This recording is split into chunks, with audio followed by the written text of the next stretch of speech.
వామ్మో! ఈ మధ్య కొంతమంది మగవాళ్ళు పెళ్ళాల్ని ఎంత దారుణంగా సపోర్ట్ చేస్తున్నారంటే అసలు సపోర్ట్ చెయ్యొచ్చు, చెయ్యాలి కూడా తప్పులేదు. కానీ ఎంతవరకు లిమిట్ ఉంటుంది. ఆ లిమిట్ క్రాస్ చేసినప్పుడు పళ్ళు రాలగొట్టి దారిలో పెట్టాల్సిన బాధ్యత కూడా భర్తదే. పెళ్ళాం చేసేదే అన్ని తప్పులు. మళ్ళీ ఈయనేమో నా పెళ్ళం ఏ తప్పు చెయ్యదు, నా పెళ్ళం అసలు అమాయకురాలు, నా పెళ్ళం మనసులో ఏది దాచుకోకుండా అన్నీ బయటకే మాట్లాడేస్తుంది. అవునా బంగారం?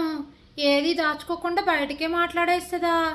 మరి ఎందుకమ్మా నువ్వు చేసే ఏ తప్పులు నీ పెళ్ళం బయట పెట్టట్లేదు? ఓహో, నువ్వు మొగుడు కాబట్టి దాచుకుంటుందా? బయట వాళ్ళు అయితే బయట పెట్టేస్తుంది. బాగా చెప్తున్నావు.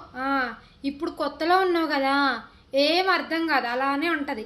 రేపు కొన్ని రోజులు అయిన తర్వాత పెళ్ళం నెత్తినెక్కి తాండం ఆడుతుంటే అప్పుడు అసలు బాధ ఏంటో తెలుస్తుంది. అప్పుడు నేను చూస్తూ ఉంటా. ఓకేనా?